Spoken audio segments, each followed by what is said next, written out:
بسم اللہ الرحمن الرحیم۔ السلام علیکم ناظرین، میں طارق اسماعیل ساگر آپ کی خدمت میں کچھ ریلیٹڈ جو خبریں ہیں ان کے حوالے سے تبصرہ لے کے حاضر ہوا ہوں۔ ایک تو میں نے بات آپ سے کرنی ہے جو پچھلے 33 دنوں میں قریب ایک ماہ میں شہادتیں ہوئی ہیں پاکستان آرمی کے جوانوں اور افسروں کی، اور چین کے بھی اس میں انجینئرز جو ہیں آن جہانی وہ بھی شامل ہیں، اور یہ داسو پسنی پر اور پھر بشام میں جو ہوا ہے، اور دوسرا جو طالبان نے ابھی 3 ماہ کے اس کے لیے سیز فائر کے لیے جو ڈیمانڈز کی ہیں، اور تیسرا امراللہ صالح کی اسٹیٹمنٹ، اور ادھر پاکستان میں جو یمن کانفرنس پاکستان نے بلائی تھی ان میں بات چیت کے لیے، وہ اشرف غنی اینڈ کمپنی کی وجہ سے ناکام ہوئی کہ انڈیا کے پریشر پہ انہوں نے پاکستان میں بات چیت کرنے سے انکار کر دیا۔ ناظرین کرام، آپ کو اس بات کا علم ہے کہ جس طرح افغانستان میں اس وقت خانہ جنگی بہت تیزی سے اپنا زور دکھا رہی ہے، اسی طرح دہشت گردی بھی دم توڑتی ہوئی دہشت گردی جو ہے وہ اپنا آخری جھٹکے بہت اس کے تیز ہیں۔ 3 اہم واقعات جو داسو میں جو انجینئرز تھے چائنیز، ان کی بس میں دھماکہ ہونا، پھر پسنی میں جو ابھی پرسوں جو ایک کیپٹن شہید ہوئے ہیں لاہور میں جو دفن ہوئے ہیں، اور ادھر وہ بشام میں جو ٹیلی کمیونیکیشن کے ورکرز کو بچانے کے لیے کیپٹن باسط نے اپنی جان کا نذرانہ پیش کیا۔ ناظرین کرام، یہ 33 دنوں میں 60 شہادتیں ہوئی ہیں۔ یہ جو کیپٹن کی میں بات کر رہا ہوں، باسط کی، شہید کی، 1 ماہ پہلے اس کے گھر بچہ پیدا ہوا تھا، پہلا بچہ تھا اس کا، ابھی اس نے اپنا بچہ نہیں دیکھا، بچہ دیکھے بغیر شہید ہو گیا ہے۔ ایک طرف حالت یہ ہے، پاکستان کا وزیر اعظم دن رات بہت مار رہا ہے، ہمارے کچھ یوٹیوبر بھائی دن رات رطب اللسان ہیں ان کے عظیم ترین کارناموں کے لیے، جو صرف ابھی زبانی کلامی ہیں، ان کے اثرات شاید اگلی صدی میں ظاہر ہوں گے، ابھی تو مجھے لگتا نہیں کچھ ہونا، ابھی تو جو ان کے بدترین اثرات جو ورسٹ پاسبل ہے وہی ہمارے سامنے آ رہا ہے۔ بڑی دکھ اور تکلیف کی بات ہے، ایک شہادت پر بھی ہمارے وزیر اعظم نے ایک سٹیٹمنٹ نہیں جاری کی، کسی کے گھر نہیں گئے تعزیت کے لیے، کسی کو پیغام نہیں دیا۔ یہ باتیں کہیں نہ کہیں بہت اثر رکھتی ہیں، میری بات آپ یاد رکھیں۔ 1 ماہ کے بچے کو دیکھے بغیر مر جانا یہ نوکری نہیں ہے، کچھ بغیرت، کچھ گٹر پرس کی پیداوار، کچھ مادرزاد حرامی یہ بکواس کرتے ہیں کہ وہ اپنی نوکری، ان کو کس نے کہا تھا کہ آپ یہ ڈیوٹی جوائن کریں؟ بغیر تو اگر وہ یہ ڈیوٹی جوائن نہ کرتے تو تمہارے باپ نے کرنی تھی، کس نے کرنی تھی یہ ڈیوٹی جوائن؟ گھر میں تم ٹانگیں چوڑی کر کے رات کو خراٹے مارتے ہو، تمہیں پتہ ہے افغانستان میں لوگ کیسی زندگی جی رہے ہیں؟ کتنے وہاں عزت دار اور خاندانی لوگ ہیں جو اس وقت یہاں پہ آپ کے چمن بارڈر پہ ٹکرے مار رہے ہیں تاروں کے ساتھ آ کے، اور ان کو آنسو گیس پھینک رہے ہیں، جان نہیں بچا سکتے اپنی، ادھر سے طالبان مارتے ہیں، ادھر سے پاکستان مارتا ہے۔ کیا تم اس طرح کا ملک چاہتے ہو؟ شرم نہیں آتی؟ جو بات آتی ہے منہ میں بک دیتے ہیں، گندگی۔ میرے خیال سے من حیث القوم یہ ہمارا فرض ہے کہ اپنے ان غازیوں کو، اپنے شہیدوں کا احساس دلائیں کہ وہ اس جنگ میں اکیلے نہیں ہیں۔ میں نے یہی عرض کرنا تھا۔ ناظرین کرام، یہ جو 2 حملے ہوئے ہیں نا، داسو والا اور پسنی والا، یہ 2 براہ راست حملے ہوئے ہیں چین پر. چین کے یہ ہمارا جو گوادر ہے، ہمارا جو پروگرام ہے، یہ اس پر حملے ہوئے ہیں سی پیک پہ.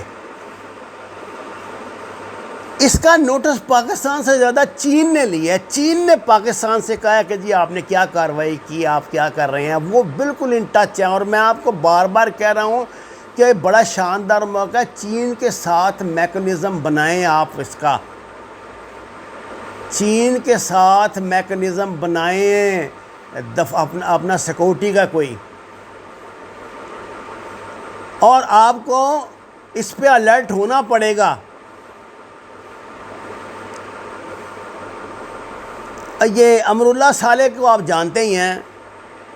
ابھی اس نے کل ایک سٹیٹمنٹ دی ہے کہ جی اس کو پاکستان نے دھمکی دی ہے کہ اگر اسپین بولدک میں طالبان کو پر کوئی تم نے ہینکی پھینکی کی یا ان پہ حملہ کیا تو پھر تمہارا مقابلہ پاکستان ایئر فورس سے ہوگا.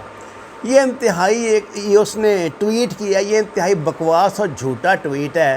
پاکستان ایئر فورس کو ایسے گھٹیا معاملات میں اس کی کیا اوقات ہے کہ پاکستان ایئر فورس اس کو دھمکی دے گی یا کرے گی؟ پاکستان ایئر فورس دھمکی نہیں دیتی. تاریخ شاید ہے پاکستان ایئر فورس، وہ فروری یاد ہے نا انڈیا کو، اور تم لوگوں کو بھی. پاکستان ایئر فورس دھمکیاں نہیں دیتی. پاکستان ایئر فورس ایکٹ کرتی ہے اور اس نے کر کے دکھایا ہے.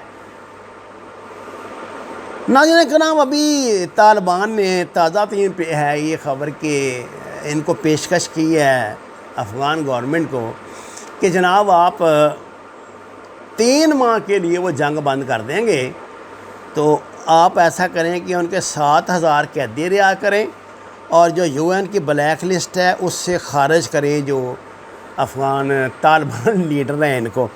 ذرا یہ ناقابل عمل ایک بات ہے. کیسے 7,000 وہ رہا کر دے تو سیدھا 7,000 فورس ان کی بڑھ جائے گی طالبان کی. پہلے ہی بیڑا گرک ہوا 85% حصے پر وہ قابض ہیں.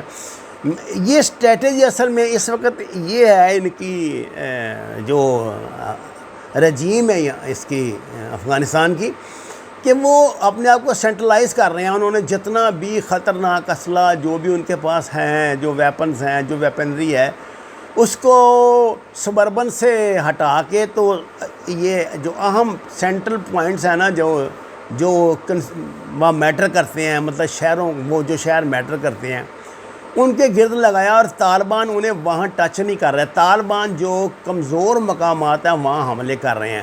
لیکن ایک ان کی موو بڑی خطرناک ہے جو انہوں نے یہ اس پہ چمن بارڈر پہ جو قبضہ کیا ہے. تو ادھر سے آپ کو پتہ ہے کہ ایران کی وہ جو تیل کی سپلائی ہے نا وہ جاتی ہے. انہوں نے وہ سارے ٹرالر جو ہے نا قریب 100 کے قریب ٹرالر روک کے ان کا پٹرول ضائع کر دیا ہے ڈیزرٹ میں. وہ ڈیزرٹ کا علاقہ ہے اور اب وہ کوشش یہ کر رہے ہیں کہ یہ اس کی کابل کی ناکہ بندی کریں کہ کابل میں پٹرول نہ جائے، اشیاء خرد و نوش نہ جائیں اور اس پر دباؤ بڑھائیں. اس طرح وہ اپنی بات منوانا چاہتے ہیں.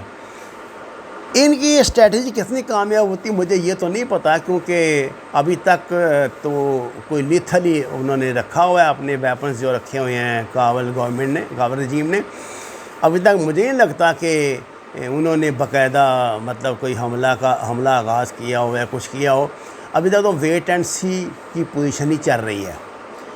اس سلسلے میں نہ کچھ باتیں جو طالبان کو ہرٹ کریں گی میرے خیال سے انٹرنیشنلی، وہ میں آپ کی خدمت میں عرض کر دوں. ایک تو یہ ہے کہ جو پاکستان میں جو ان کی میٹنگ ہونی تھی اس سے انکار جو ہے ان کا حکومت کا بھلے ہو، لیکن طالبان کو خود یہاں آنا چاہیے تھا. اور طالبان اگر یہاں آتے تو کچھ اسٹیک ہولڈر ضرور ان کے ساتھ بات چیت میں شامل ہوتے. صرف امراللہ صالح جو ہے یا یہ جو اشرف غنی ہے یہ نمائندگی نہیں کرتے افغانوں کی. افغانوں کے بہت سارے گروپ اور ہیں جو ان کی نمائندگی کر رہے ہیں. تو میرے خیال سے یہ انڈیا کے دباؤ پہ ہوا ہے، ایسا نہیں ہونا چاہیے تھا. اس کا انہیں نقصان ہوگا.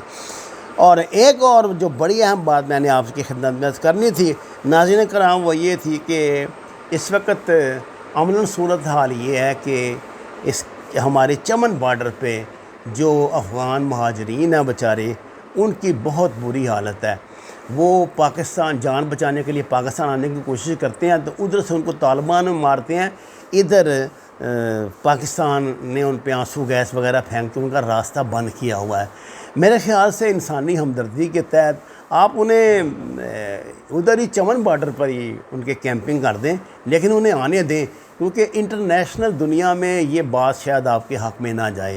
اور دوسری ایک بڑی اہم بات جو میں نے طالبان کی خدمت میں عرض کرنی تھی کہ فاریاب میں جو حادثہ ان کی ایس ایس جی کے ساتھ جو 20 کمانڈو جنہوں نے سرنڈر کیا تھا ان کے ساتھ ہوا تھا، وہ انڈیا نے پوری دنیا میں وہ فوٹیج جو ہے پھیلا دی ہے۔ یہ طالبان کو بہت نقصان دے گی۔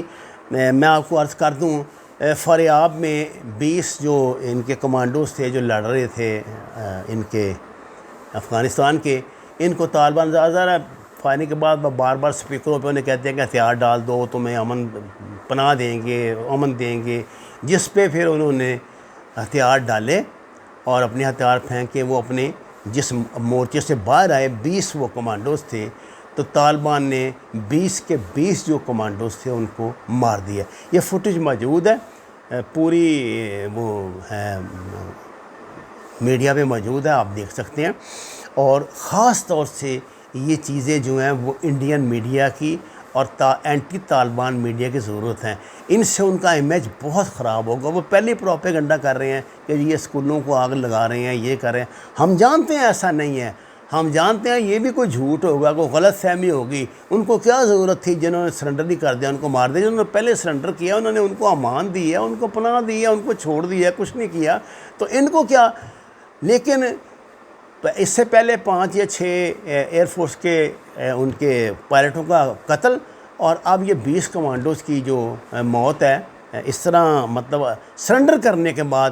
یہ تو آپ کو پتہ ہے اس کے رولز اینڈ ریگولیشن بھی اجازت نہیں دیتے UN کے، جو بھی یہ دنیا کا ہے جنگی اصول ہوتے ہیں۔ تو میرے خیال سے اس سے انہیں احتیاط برتنی چاہیے۔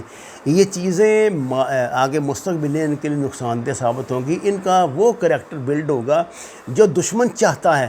میری یہ خواہش ہے اور میری یہ دعا ہے کہ طالبان کا سافٹ کریکٹر بلڈ ہو، اسلام کا سافٹ کریکٹر دنیا کے سامنے آنا چاہیے، تاکہ ہم اس کو ایک سلامتی کا اور امن کا دین کہہ سکیں۔